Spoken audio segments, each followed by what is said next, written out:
gotta tell you, man, like, I can't remember a single time I ever saw anybody at a cemetery in a rush.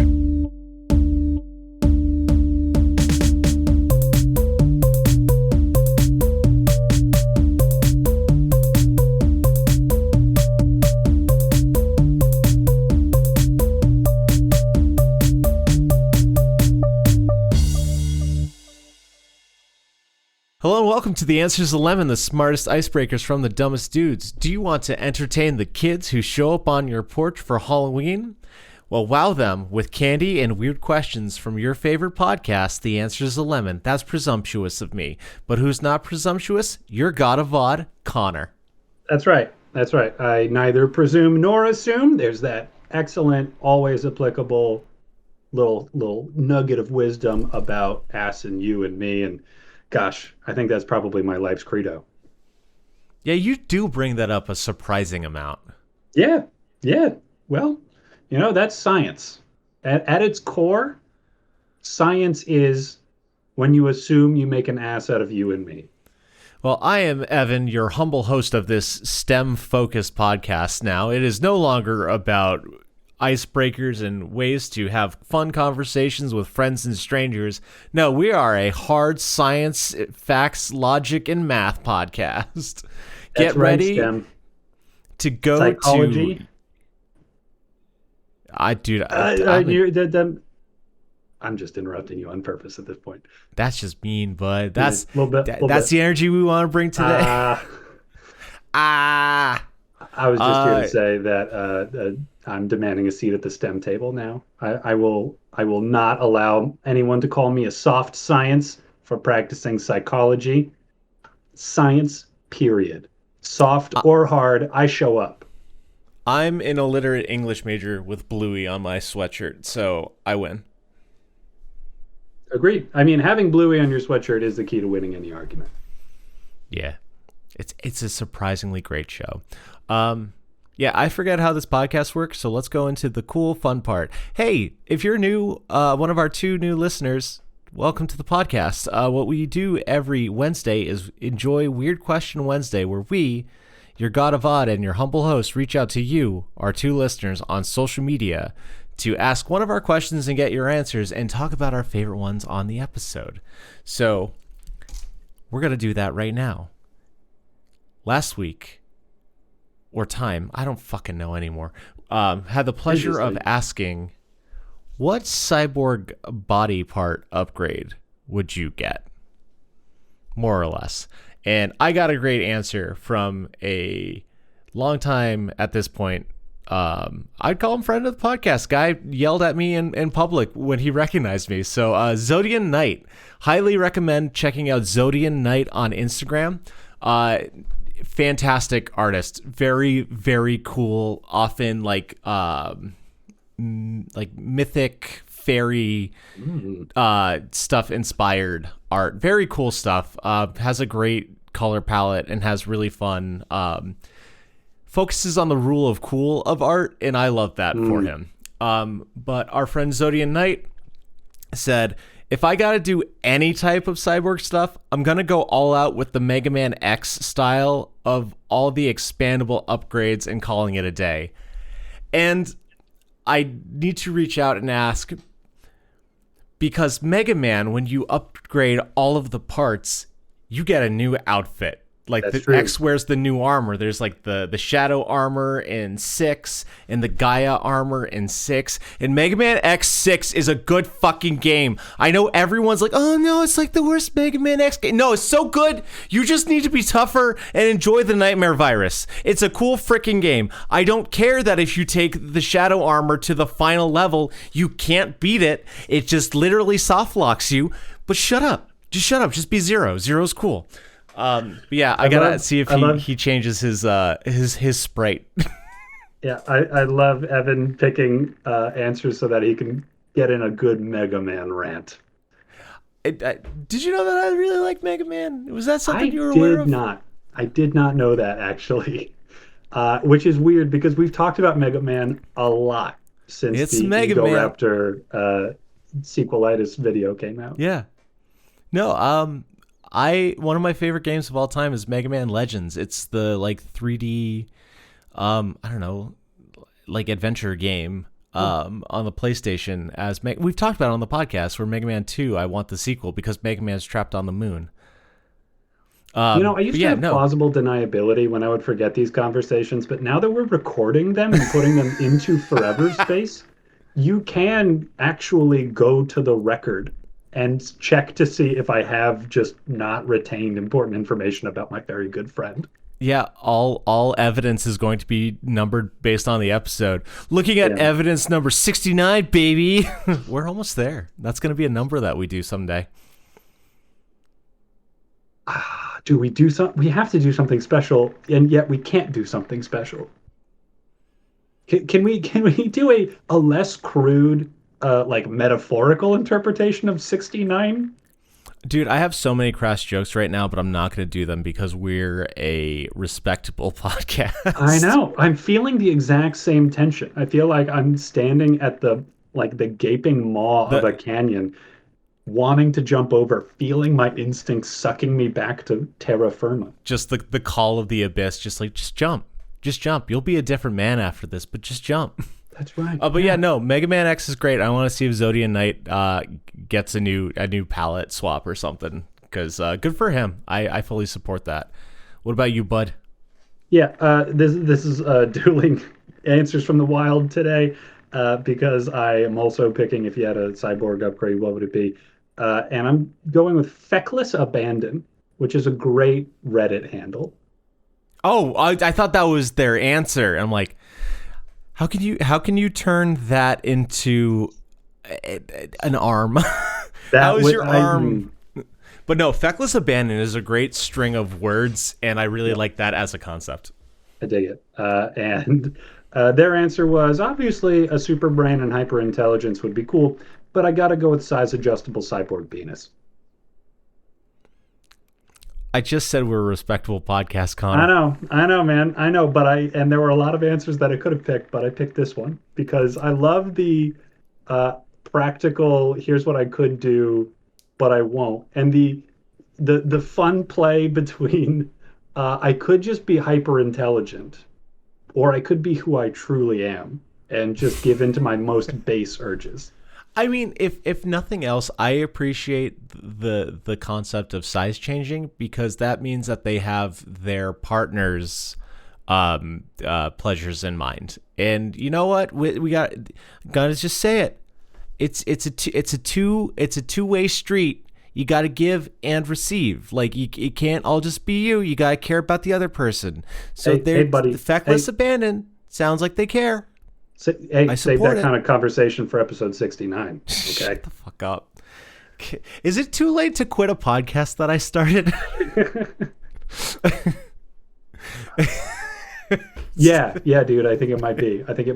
At this point, you're not quitting as much as detonating or destroying. No, technically, we have plans in the future that we're technically held responsible for. Like we've agreed to show up places.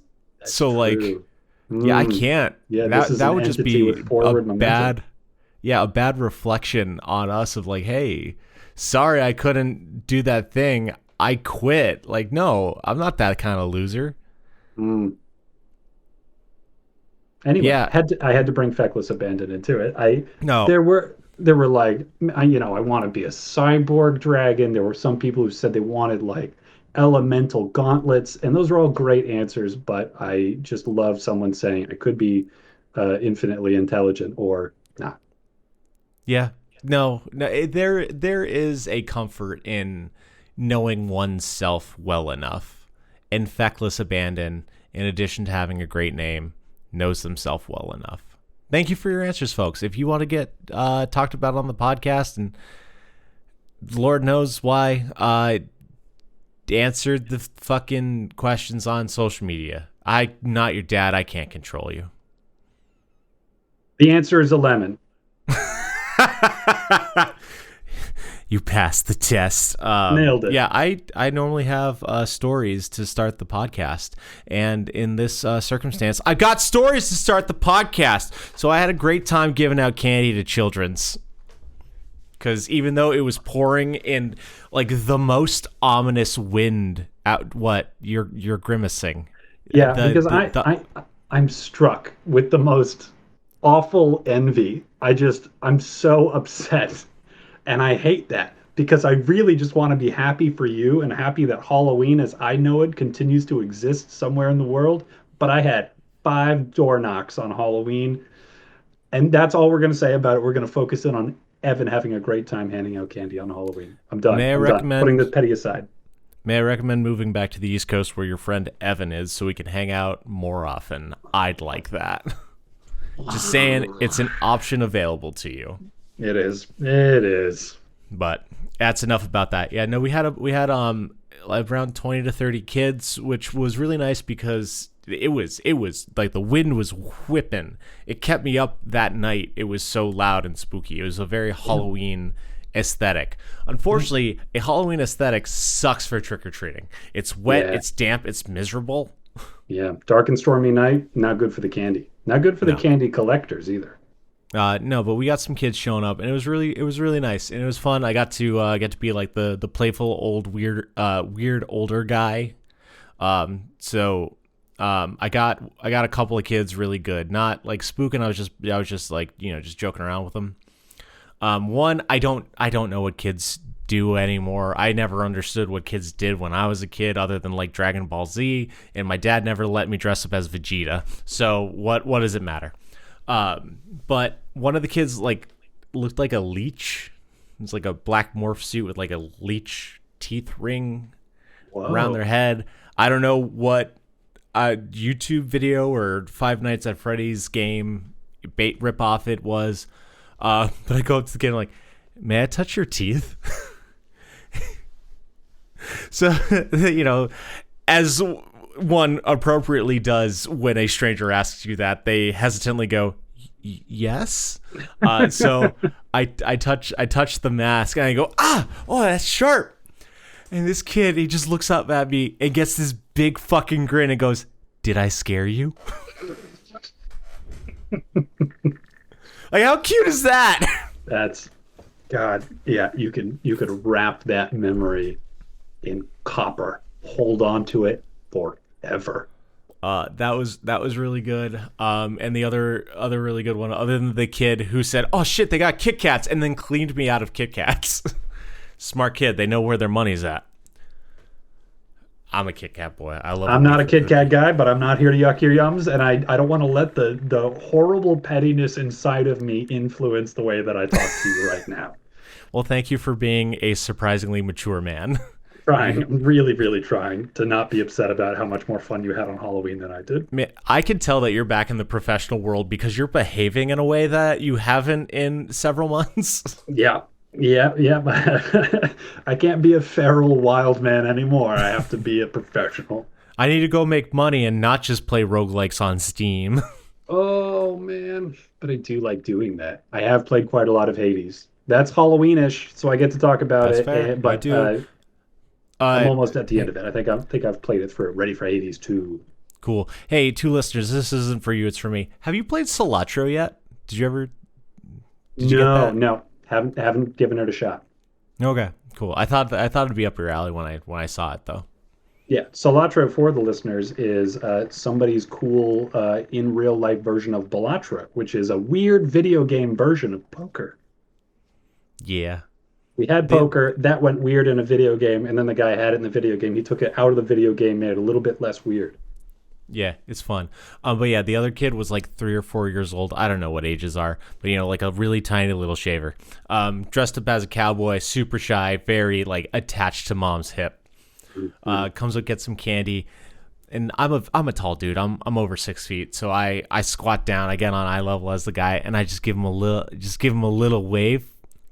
And this kid just gets like a big old smile, and then immediate head into mother's shin. Just too shy. Yeah. I know exactly what that feels like. So I'm not often one for the kiddos. I think like the amount of time that I spent with kids on Halloween is exactly like the amount that I can handle, which is like 15 to 45 seconds. and then on their way. So like it was a lovely experience. I didn't get mad at them at all. That, I think that's one of my very favorite things about Halloween. I think we talked at least a little bit about the glory and beauty of community, but Yes. it and in some ways it's really nice because the kids get to find out like the people in those houses are not scary. They're okay for the like you still got to have your stranger danger up, but like the people who live around are nice and they will do nice things to you in the Yeah. like context of a very specific cultural Yeah. tradition. But it's also really nice that all those people in all those houses get to see all those kids at their like very best. They're having a great night. They're getting candy. There's a very like fun but written script. So pretty much every kid Yeah. knows what to expect. You know what to expect, and you get to see them be adorable in those like brief little snippets without any risk of, all the things that are kind of tough about spending time Yeah. with kids. That's totally fair. And I will just round off this with I did not hand out 5-hour energies to the children. Of course not. You would I never. did, however, give Sour Patch Kids as somebody highly recommended. Nice. Nicely done. So I picked up that some sour Laffy Taffy. I think it was Warheads flavored taffy. those are actually really good. I Yeah, haven't they're had not bad. those in a long time. Not bad. I did buy half off some Fruitsy rolls. Oh, excellent. Hope you Since enjoy. it was half off, I bought one for Aaron too. I would have got one for you, but you live across the country, so you don't get Evan gifts as often as normal. Boo. Boo. But if you want the gift of weird questions, we can sure get into it after our most important first question of the day. How you been, Connor? I know we kind of Been talked solid. about Halloween and stuff, but like, checking in, care about you. Yeah, I did. I may not have gotten as many trick-or-treaters as I would like, and I'm already sort of feeling activated in like a I want to canvass the neighborhood to like go door to door sometime in the next couple of weeks and be like, "Hey, do you have any children who live here? They should be trick-or-treating to people's houses, and here's why." Also, would you like a weird Portland hot dog? But that was I still got a lot of good ooks and spooks in around Yeah, Halloween. One of nice. the things I did that I have been waiting to tell you about actually, there's an ooky spooky bar called Raven's Manor in Great Portland, name. and it's ooky and spooky all year round, which is very fun. And they have Yes. really cool cocktails, which come in very like I had the Jekyll and Hyde, which was a goblet plus a vial, and you could drink them separately or mix them together. Okay, good. Good. I was imagining it was like a like two glasses fused together and one had like a sweet drink and one had like a sour drink. And the same thing of like you can have one, you can have the other, you can have both. Hmm. I'm glad Yeah, that they did that. That's very important to me. yeah. But we went there in costume, and Portland loves Over the Garden Wall, so we got recognized so many times. That was awesome. But even more awesome than that was the fact that there was an aerial performance happening there that night. Wait, like planes? No, like acrobats suspended from the air on like the rotating devices and like hefting themselves up with the like I want to say scarves, but the like from the ceiling to the floor kind of Oh, yeah, yeah, routines. yeah. Like Cirque du Soleil. Yeah, it was awesome. And we missed the first act. There were five acts, and so we got a steep discount. We got the last table in the place. Yep. Very cool. And I wanted to tell you in particular Yes. about this duo routine of Yes. these two women, both dressed up in creepy clown attire, very like Okay. Harlequin kind of a Yes. setup. Okay. And they did their routine to Mist Me by the Dresden Dolls. Oh my god, that's awesome. Hmm. There was a dagger involved that they did at one point swap from mouth to mouth. Was there like intervening hands? No, no, that was like the dagger was in one of their mouths and their faces came together and the dagger was in the other one's mouth. Neat. Oh, cool. That sounds like a great spooky time. That's a It, very good use of your Halloween season. Yeah. Oh, yeah. It was fantastic. And it was such a fun surprise. I had no idea Nice. that it was coming. Big fan of that for you. Awesome. Very, very cool. Very, Yeah. very cool. Yeah. That all that plus back into the workforce, which is also good. I'm glad to hear that. Yeah. Hope In it like a hope more it treats you well. substantial, important way, but not in as interesting of a way. Yeah, no. Our podcast is kind of so people don't have to talk about their jobs. Yeah. Yeah. I'm alive. It's just sixth season. Yeah. Yeah. Gotta love that all sound. Yeah. All right. How about you, man? How's things with you? Doing all right. Doing all right. Nothing too special. I've already talked a lot, so I don't want to take up too much time. But Leah's mom just got knee surgery, so we made meat sauce for her so that she could have easy dinner. Leah had the great idea, and then I had all the labor. So it worked out pretty okay. And other than that, my old bass teacher is part of a cover band, and they were doing they were playing for a not charity. There's a kid with cancer that it's a benefit. They were playing for the There you go. benefit for the kid. Mhm. So we went to the brewery, saw him play some cool music, and threw some money to the prizes to help a kid. Nice. So Very cool. it's one of those like circumstances suck, but the time was fun. So Yeah, one of those simultaneously heartrending and also heartwarming kinds of things of yeah, man, it's really too bad that this is even necessary in the first place, but so cool that so many people came out to support somebody who needed it. exactly. Yeah, Yeah. that kind of deal.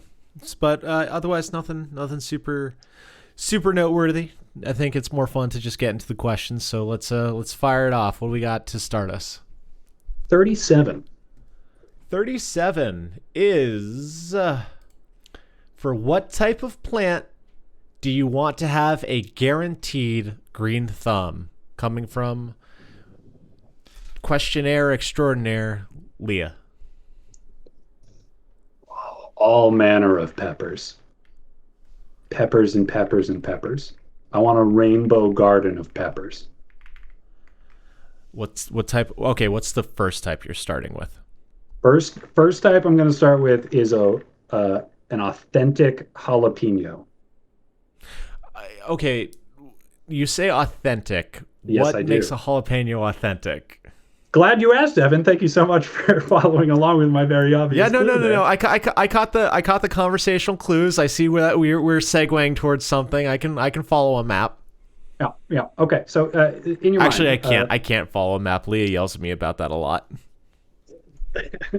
all right, follow conversation instead. How about Unless it's that? in Silent Hill. I'm good at Silent Unless, Hill maps. yeah, when your life is at stake. Yeah, that's when the Funny maps. that. That's Sorry, I'm fucking derailing. What's up? Peppers, all authentic right. jalapenos, Connor. Yeah, think in your mind the last time you bought a jalapeno or saw a jalapeno at the grocery store. Yeah, All it's right, that get green an pepper. image. Yeah, the green pepper. Yeah. Now, think in your mind, throw that away. It's Okay. trash. You don't need Gone. that thought anymore. What you want instead is think about an illustration of a jalapeno pepper. Think like in your mind a cartoon jalapeno or Okay. like Yep. an artist rendition of a jalapeno. Okay. All right, now if I'm not totally off base, you might have noticed that the grocery store jalapeno is straight and the cartoon jalapeno has a hook on the end. It's a little Yeah. curved at the Yeah. tip, isn't it? For once, you're correct. Yeah, how about that? Isn't that it? Yeah. Turns out that if you've ever heard someone complain about these jalapenos aren't even that hot, that's because those long peppers not exactly the same. Not the original jalapeno. They've been crossbred.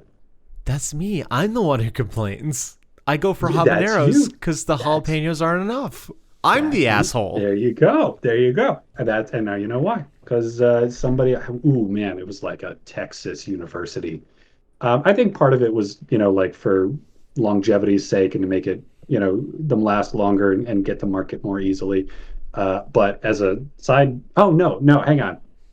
No, I remember now almost it's something about the capsaicin and how difficult it is to regulate how spicy peppers are. Yep. I've lost it. Oh well. Oh But they did it no. on purpose, and so I want to get like the heirloom jalapeno, That's cool. Like like heirloom tomatoes are so much better right? than modern like hothouse tomatoes and stuff. Yeah. So like I can only imagine how good heirloom peppers are. That's a good answer. I'm surprised that you didn't go with that one fruit that's Oh endemic to North man. America that came up on like episode 2. I, yeah, no, I'm doing that. That's absolute. I'm doing pawpaws. Never mind. Fuck everything I said about peppers. None of it matters. I want to grow pawpaws, which is really incredibly difficult to do. So not only do I get to eat pawpaws for the first time in my life, which I do very much want to do, I also now have a really valuable skill. Okay. Yeah, sorry for fucking giving you your answer. I was Nope, surprised. I was like, "Oh you're damn." right. Nope, you're right. I guess like in my head I wanted to talk about heirloom jalapenos, but really what my heart wants is pawpaws. Yeah. I did reach the closest to actually eating a pawpaw not too long ago. When I was in Pennsylvania, I did go to Monk's Cafe, one of the greatest Yes. beer bars in the world, and they had a pawpaw sour from Allagash. How was it? It was delish. It really it makes me very, very, very eager to eat a pawpaw, which I already was, but even more so. Okay. Cool. Cool. You're going to have to let me know how it goes when you eventually try that out. When was the last time I brought up pawpaws on the podcast? Did you say second Dog, episode? it was like the second or third episode that it first came up. I think that one of us have brought it up since then, but here's the thing. I'm not one of our 2 listeners. I'm a humble host. Well, in that case, I'm going to talk about pawpaws for a little while, and you can't stop me because they're the largest fruit endemic to North America, and they're this bizarre, like tropical flavor of fruit that somehow has managed to survive winter. Not like very unassuming trees, but they're supposed to have this like mango, like banana, custardy kind of a flavor to them. And some people say that it's really off-putting, that there's some not rightness about it. But I think that there are other people who say that that's because it tastes like passion fruit, which has like a certain tropical stank to it. If you get like real passion fruit, that's how I think of it anyway. It's like a something in it that just doesn't quite gel with like just pure sweetness that really like rounds out the sweet and acid of passion fruit. I'm really, really hoping that pawpaws are going to taste like that and bananas. Runts bananas or banana bananas? Banana. Wouldn't it be funny if I just cut out the whole explanation? Because, like, I can't stop you from talking about it, but I can sure stop the 2 listeners from hearing it. That's that's so true.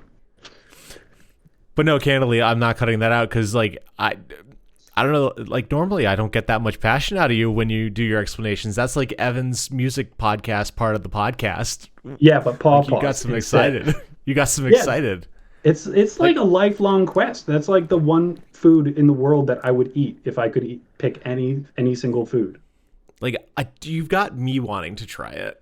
I'm like, I'm so jazzed on the concept of it. Like, let me try a pawpaw. Yeah, yeah. There's, you got to forage them. They don't last very long. There's like a week that they'll be in season out of the year, and nobody in agriculture has been able to get them to reproduce reliably in a Mm-hmm. way that like they could actually be brought to market. And they go bad so fast. So like you need to know somebody. You need to go into the wild. You need to like harvest them in this like back to earth real up like this is how we used to get food kind of way. You need to use weird questions to make new friends, to get new connections, to get a pawpaw. Right. Okay. All right. Yeah. All right. So next question is going to be whatever number. I Hey, haven't do answered you? you, fucker. I know, but my new question that I'm going to bring into the podcast and the rest of my life is, hey, do you know a pawpaw person? Do you have a pawpaw source? You're going to get a drummer the same way I'm going to get a pawpaw source. Ask Well, everybody. I hope it works out for you because it has not worked out for us so far. Still trying, batting far less than 1,000. It's bound to happen. But So yeah, no, anyway, I like. I, I'm off of my pawpaw. my soapbox. So what I want to know, Evan, is what are you getting a green thumb for? I've got so many answers. Like you were talking about like bringing stuff to market. I'm like, ooh, truffles. Truffles are valuable. Ooh, Um, Part of me wants to say cannabis. Not that I smoke, but because I want to get, what was it, Boop Town and Zeta Flare to Boop Town. Zeta Flare. If I choose cannabis, I could make Zeta Flare and Boop Town. So our cannabis strains could exist. That's a worthy goal. That does sound like something worth putting an answer into. Yeah. No, But I there are many think possibilities, but only one answer you can give today. today I am going heirloom tomatoes. I love heirloom tomatoes. I'm not a tomato boy, but I'm an heirloom tomato boy. Huh. Yeah. Maybe you're like the most authentically tomato. You're like you didn't know it, but you're actually a tomato snob this whole time. You used to think you just didn't like tomatoes, but really deep down, it's because you hadn't had a real tomato. Yeah, no, because like for the longest time, like I mean, you've known me for 30 odd years. That's Not how quite, old but we are. close-ish. Time doesn't matter. Let's be A honest. while. Time's a fucking fiction. A It's just while. made up. So like I've tried tomatoes so often. I'm always like, not for me. And then I finally tried heirloom tomatoes. Like, why the fuck is this delicious? Why is this so good? Like when heirloom tomatoes are in season, I make a focaccia, I bake some thick bacon, and I put a ton of tomatoes onto that bread with that bacon and a little bit of lettuce and mayo. And I have the best freaking BLT of the year, man. Mm, Like I've gotten to the point that I look forward to it in like August, September. heirloom tomato season right around the Yeah. corner. Like it's gotten me that like I will buy and eat not heirloom tomatoes. It has to be in like a context. Like I need it like to be doing a burger, but like it's expanded my horizons, and I guess I want to thank it by making and consuming even more of them. I gotta say, I don't hear a lot of people cavil about the tomato aspect of the BLT. So I guess, yeah, you must have a real authentic love for them. Oh, dude, the tomato is the best part of a BLT. Like if you ever watch like what's it, Kenji Lopez. No. He's a cooking guy. He's a cooking guy on YouTube. It's like BLT is about the tomato. It's a tomato sandwich, and like by fuck, he's right. Hmm. But yeah, Hmm. just like some couple of, like it's fun because you get like multiple colors. You can do like the purple tomato, you can do like the yellow tomato, and you can have like multiple tomato colors, and then you do a bunch of like really thinly sliced lettuce or mandolin if you're fancy like me. And then a little bit too much mayonnaise because my opinion is if you're putting mayonnaise on something, the correct amount is a little bit too much. That is an ironic choice. That's a paradox in and It of is, itself. but like, it's like I found that when I put what I think is an appropriate amount of mayonnaise, it's not right. But when I'm like, that's a little bit much, it fits it correctly. But yeah, Hmm. Hmm. it's such a good sandwich. Like, highly recommend. Make yourself some focaccia, get some nice tomatoes, get some good bacon, and go to town. Have a wonderful time. That's a good answer. That's a good answer. And it like bringing more tomato varietals into the world. Uh, and yeah, I do. I just love how ugly they are. They're so It, messed up looking. yeah, They're just all warts and wonderful. it's like how gourds get really like Yes. they really freestyle it sometimes. Like Yeah, for Halloween, Leah's favorite thing to do is find the most like messed up looking gourd. that's a good quest. I like it. Yeah. All right, but what I'd like is our second question of the day. 77. 77. Moving on up. What media do you regret interacting with the most? Whoa. Have we had this question before? Is this a No, repeat? no. Because I think I remember saying at one point, like I wish I hadn't given so much of my time and energy and identity over to Harry Potter on a previous episode. That's because every single one of your answers was Harry Potter. That yes, that's true. You, That was a fun you day. just that was a challenge you gave yourself and regretted. My answer is fairy tale. I'm sorry to anybody out there who enjoys fairy tale, but fairy tale is a bad anime and I have a lot of gripes with it. Ooh, say more things.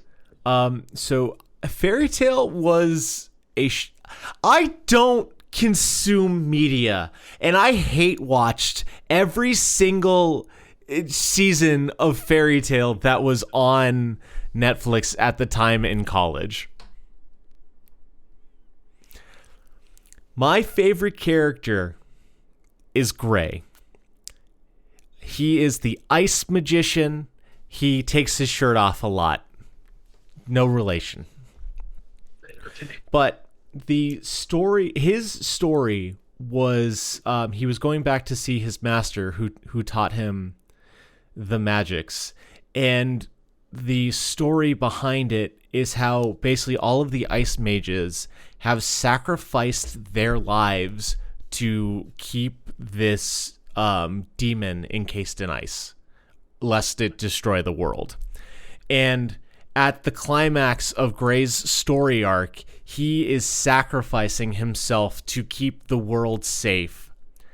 And then the main character, Natsu Dragneel, punches Gray in the middle of his incantation and says, "You can't kill yourself. We're gonna beat it."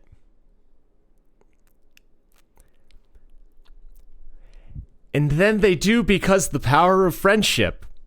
Oh, And I'm sorry, like, Gray is a great character. I loved like his story arc and the willingness to sacrifice himself. And it would have been so much more poignant if he did it.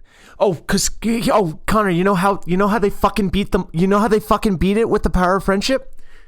It was already dead. It was already dead. It was just encased in ice. It died in ice. It was a fucking ass pull Deus Ex Machina. that's oh man, what a It wet sucks. flop. And like, there was so much cool like character and storytelling that they could have done, and then they didn't. And then I was so mad. I watched 2 more seasons, and I don't fucking remember a thing about other than the fact that I fucking hate fairy tale now. I will say it would have been a bit of an oopsie if he had sacrificed himself to kill the thing that was already dead. We could be grateful that he didn't do that. And yet, it could have been so much better if he had just sacrificed himself and taken the monster out. Yeah, it. There's something really painful about the fumble at the ending for an otherwise good story. Yeah, and like, I give credit to the author. I'm not a published anything, so like I can't say shit. But I went back and I read Rave Master, which was his first manga, and I really liked that when I was younger. Yeah. I was following the breadcrumb trail on my end this time. Yeah, And you've revisited it since then? yeah. The ending was the halfway point. So there was the story that he told was like he should have just finished it. He just should have stopped halfway through. Like, it's okay that we didn't get all the sword magics. The story that should have been told had ended, and then I stopped reading because I could not care. I could not care any less. I could not make myself care at all to continue reading. I was just like, okay, I'm done. I'm good. It was okay storytelling, But again, I'm not a published author. I can't like my storytelling's probably worse. But as someone who read just a lot of wasted potential fairy tale. Yeah, your feelings are valid, man. You don't need to hold back just because you like haven't also published a book.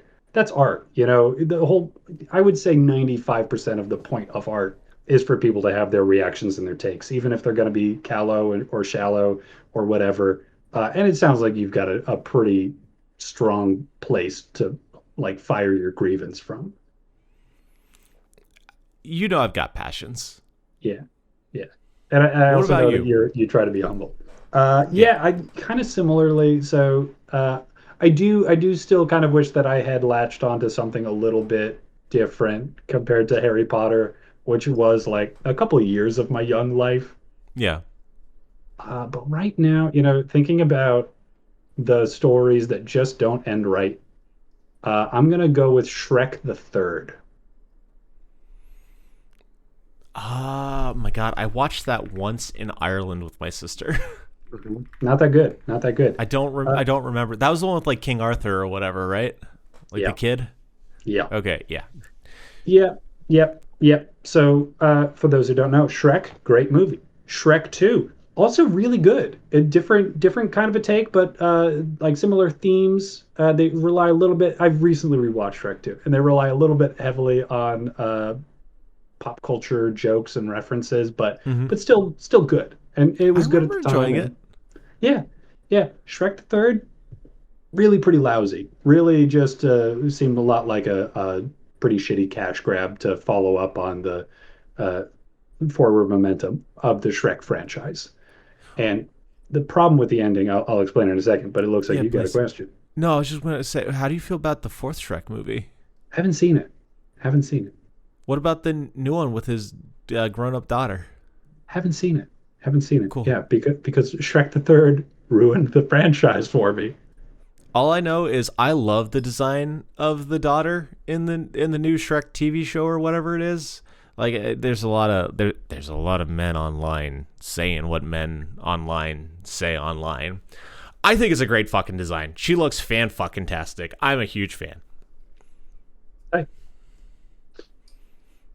Yeah, and maybe you know what? Maybe after this, I'll open my heart up a little bit and come back to later movies in Shrek. But the reason I regret watching Shrek the Third is because I wish that I had stopped and just left Shrek as those two good movies. The Shrek, Mm, excellent movie, and Shrek yeah. 2, a good sequel, enjoyable. It was a fun time. But Shrek the Third, the ending, I feel like I only mostly remember it, but like all the villains had the heroes in a really tight spot, the way that a lot of movies reach their climax. Yeah. And usually there's some clever ploy or some, unforeseen happenstance or like an advantage that the heroes had that they had kept hidden somehow. Hmm. The way that Shrek the Third, the way that our clever heroes get out of their predicament is King Arthur talks the villains out of it. I mean, I guess that makes sense for an Arthurian legend, but like it doesn't make for a fun story. My read on Arthurian legends involves a lot more swordplay and killing people. That's my experience. Like how he became the king because he either got the sword from a rock or from, as the kids like to say, a watery tart. That's from Holy Grail. I don't know if you've ever seen that actually. I haven't. Well, there you go. Oh wait, yes, I have seen. Sorry, I Oh, was thinking of Spam a lot. No, I like the Holy Grail. That's a great funny movie. yeah, but I'm pretty sure he doesn't just carry that sword around for like ornamentation. I'm pretty sure he's cutting heads. Sir Galahad, I've come to save you. I don't need saving.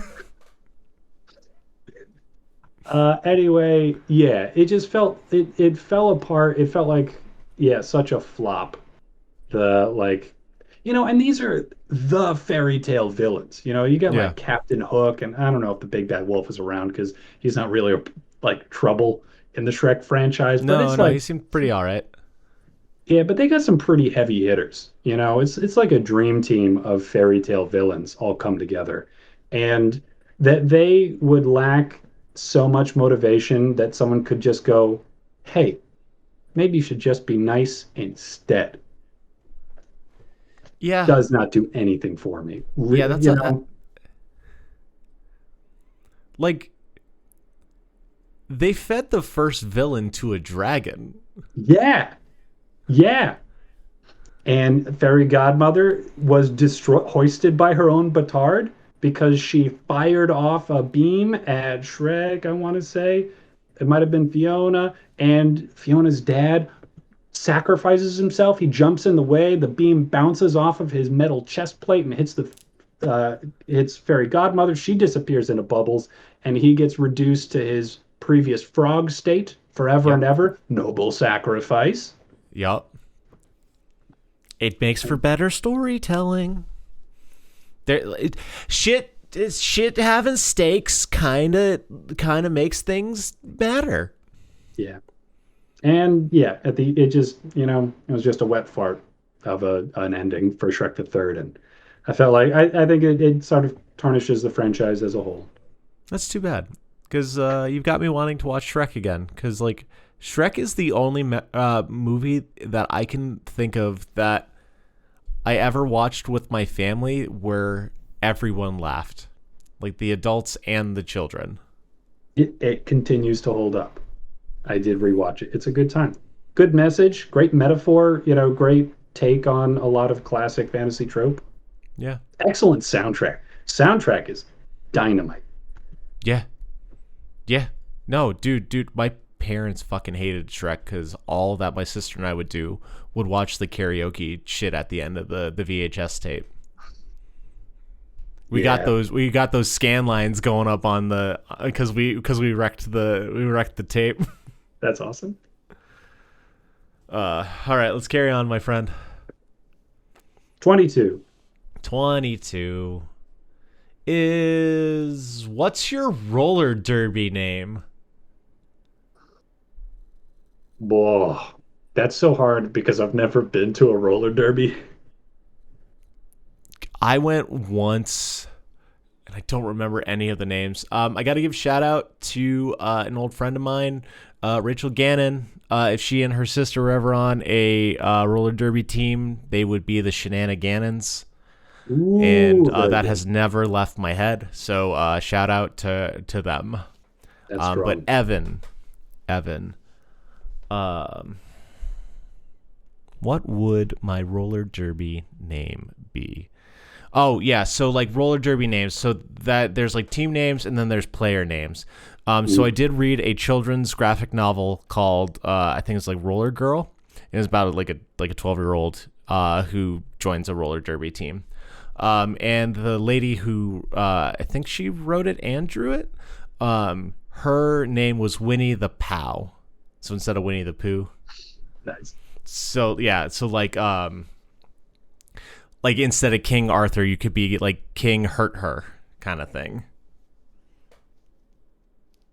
So it's like a pun, like a Okay, very pun name. punny, very okay. And we're badass, we're punishing, but we're not just like the infiltrator. Although that could be pretty dope. It's not bad. It's not bad. But I feel like we can shoot a little bit higher than that. Oh, dude, I'm gonna be Shrek, but it's Shwreck. Nice. Oh, I'm that's top Shrek. notch. Excellent. Excellent. Yeah. So yeah, that's all it is. It's just stupid shit like that. Shred. But it'd be great. I'd paint myself green. Yeah. Yeah. No.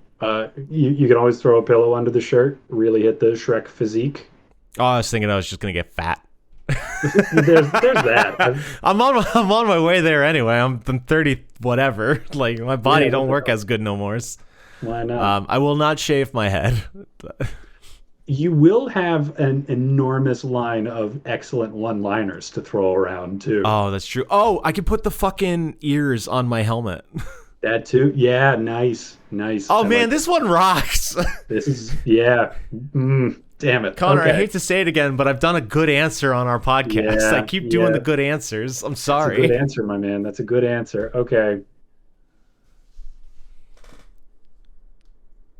I Is there do a have lot to of come out to dude, I kick open an outhouse and come out to All Star. Oh, that's really Fuck, good. it's too good. The throwaway joke became canon. Oh no. Man, it's so good. I wonder if this might already exist somewhere in the world. I If sure maybe hope somebody so. else has discovered this. We're gonna have to Google that later. Yeah, yeah. Is there a lot of jumping? Like it's tackling, it's bumping, but you're roller skating. So, let's see. I'm gonna go. All right, all right. So for the purpose for the purposes of this name, I am going to return to college weight. I'm gonna go the opposite direction that you are. Instead of so I used to be rather thin. You need to stop Uh, drinking beer, man. if I want to do that, I do need to give up beer. I was a lot skinnier before I started drinking. I'm gonna go for the Slim Reaper. Oh, strong. The Slim Reaper, yes. Yeah, I feel You like doing cloak and scythe the whole 9 yards? I gotta think the scythe is gonna pass out of regulation, and the Oh, cloak is just like it comes begging out to be for grabbed. like you got to like not while you play, but Oh, for like the when you entrance. come out. Oh, okay. Oh, yeah, absolutely. And I'm sure I could get like a skull evoking face mask or helmet or something. Oh, without a doubt, I'm sure you can. Bone elbow pads and knee pads and things. Yes. You gonna get the glow bones costume out. Ooh, You're gonna put them bones on your black morph suit. yeah, get them glowing bones together. That'd be sweet. Oh, it'd be so bad for your visibility, but I love the idea that you do keep the hood up, like you have a cowl. So while you're skating around the rink, you just got fucking cloth flapping behind you. It is a really good visual. Yeah, I like that. All right.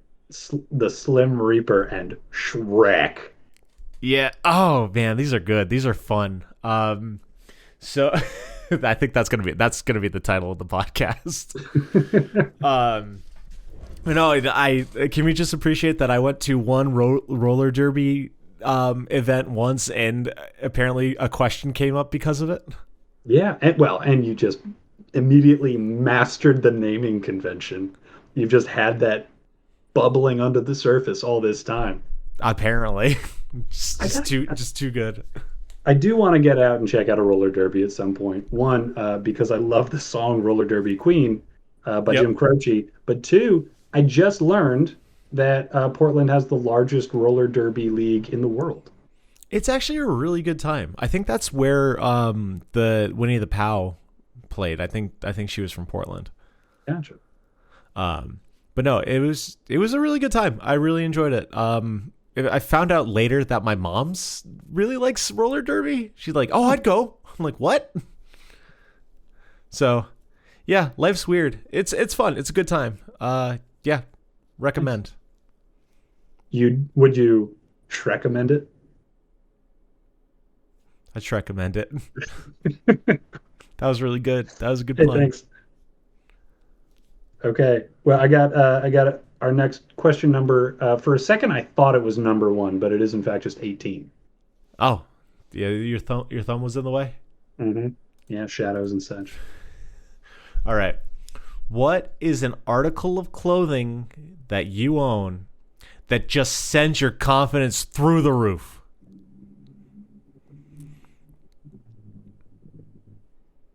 Oh man, I am not a through the roof confidence guy. Or as close as you get. Yeah, there's got to be something. I know there What is. slightly elevates your confidence, Con? Yeah, my roof is just much lower than other people's Yeah, confidence roofs. you got a little hobbit house. Hmm. Hmm.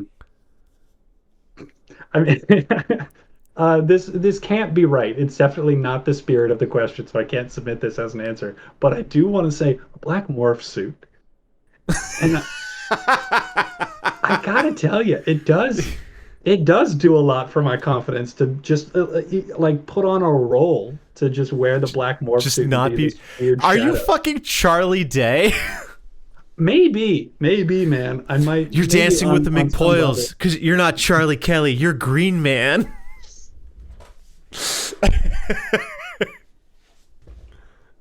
Yeah, fuck it, man. I got it. I mean, that's the truest answer for sure. You are a creepy motherfucker. You know what makes me confident? Not being perceived. You don't know who I am. Yeah. Yeah, I heard a story once on This American Life about this super awkward teenager who said like at like fifth grade, when I get to high school, I want to be the school mascot. And they put on the getup and they are a totally different person. If the story is to be believed, she said she couldn't do a cartwheel unless she was wearing the mascot outfit. What? Yeah. Yeah, that there's just something about the oomph and the confidence required to get yourself into the cartwheel that they just could not muster unless they were the mascot. It feels like she's been blessed by the god of the nudge. That's it. That's it, man. Little I'm nudge. Little I nudge. am so proud that you remembered that. That's right. Yeah, absolutely. Yeah. Just that little something, little prompt, a little in the So, right direction at the right time makes all the difference. little pat on the butt of your teammate in the sports game. Just like you could do a. Yeah. Okay. Yeah. Sure. Yeah. Sure. Black morph suit. Sorry, man. I'm here to make fun of you, but like that is a really appropriate answer for who you are as I know of you as a human being. So good job sticking to your guns there, boss. I have to. It's all I've got. What about you? What's your clothing item for your confidence? I have several because I'm very vain. If I look nice, I feel nice. Um, in the past, the answer would have been my orange underwear because I have neon orange underwear that I would wear if I ever needed a boost. And When you say the past, what period of time are we talking? 5 years ago, ish. Okay. Yeah, no, I was talking to a coworker one time and I was like squatting down. So my other coworker who I'm friends with, they drew me and they put an arrow to my orange underwear that said "nice orange underwear, Ev." That's awesome. That's something that true friends do for each other, exactly for the friends who would appreciate it. And you are Yes. definitely one of those people.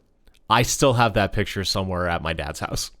But I've gained weight and them skivvies don't fit like they used to, and I'm not the kind of man to wear unmentionables in perpetuity as some are wont to do. So that is no longer my answer. My answer, however, is the article of clothing that I have had for ages that does still fit me, which is my blue suit. There is something about dressing up that just makes me feel like $1,000,000. Like I stand up straighter, I walk a little faster. It makes me like the most Evan when I'm in like a suit. When's the last time you wore it? Probably a funeral. I think my Uncle Mickey's funeral. Okay, all right. Was there less of a bummer time that you remember wearing it more recently? Um, Because I don't want to talk to you about how confident you felt at your uncle's funeral for understandable reasons. No, that's totally fair. I mean, I did a very good job as a pallbearer. When when the so we're at the gravesite to lower the casket. So the pallbearers need to take it from the hearse to put over the plot where they will lower it, and the dumb people who were also holding the casket with me didn't get it on the track to easily push it over the hole.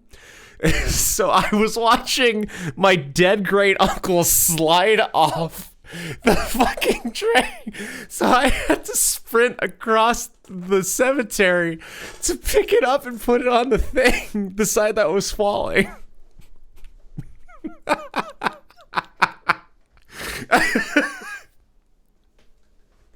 I guess I misspoke. I guess this was the perfect time to talk about your blue suit and the confidence it gives you. Yeah, it was. I haven't held many caskets, but it was definitely the most awkward time that I've helped.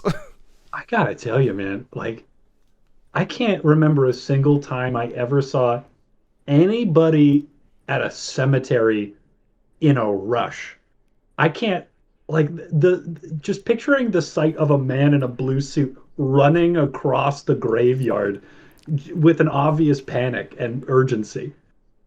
So strange, so out of place. What a beautiful tableau. Yeah. Yeah. That was me. I was able to help one last time, even in the afterlife, I guess. Yeah. Yeah, but no, I just I don't know, like, you've seen me at like weddings and shit. Like, Oh yeah. No. you see me go around. Yeah. Yeah. No, it's really obvious. You do emanate it when you are feeling yourself. Yeah. Yeah. And you wear it Like, well. You do. hell, even on the podcast, I'm a little bit more like on our special episodes where I'm wearing like a sport coat or whatever. I just like dressing up. Maybe it's the Catholic schoolboy in me, but I don't know. I like looking pretty. Fuck you. I'm I allowed. doubt it, I'm a man. man. You absolutely are. If there's anything about the Catholic schoolboy in you that deviates from me, it's that, like, oh man, I feel so much better when I'm wearing nicer clothes. That it doesn't tend to do all that much for me. I still can't wear khakis. Dude, yeah, me neither. It's like I've got jeans that are khaki colored, and like I'll wear them, and I'm still like, man, I don't know how I feel about these. That I'm okay with. I can live with the khaki colored pants. Like I get some pretty relaxed brown slacks that work out okay for me. But if I need to wear something nice in like the I'm at work, I'm a professional, you should respect my opinion kind of a way. Yep. Nowadays I go for the corduroys.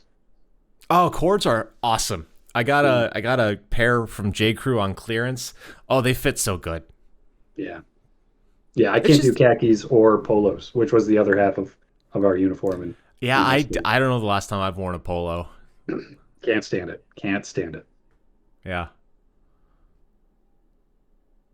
Yeah, but no, it's nice to dress up. If you know, it is the Connor approach of like fake it till you make it. Yeah, that's and some of it too. I think in a similar way, putting on the morph suit, you stop being a person and you're just like a figure.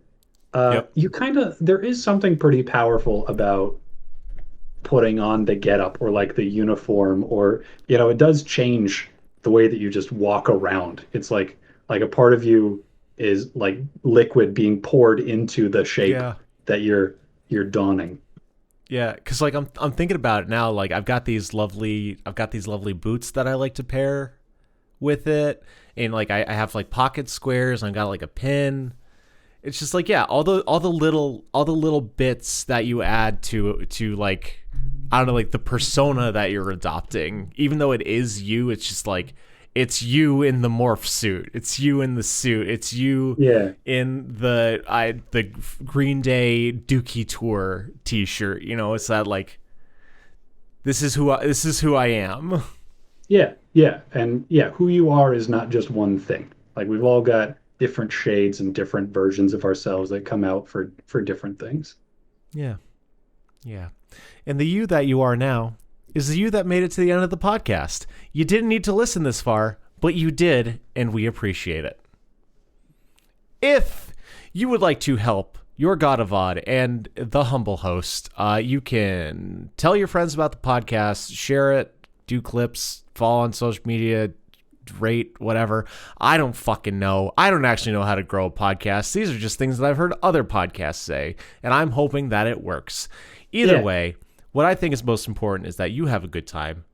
But if you want to if you're feeling it and you want to reach out to us, you can send us an email with questions, answers, comments at lemonanswers@gmail.com.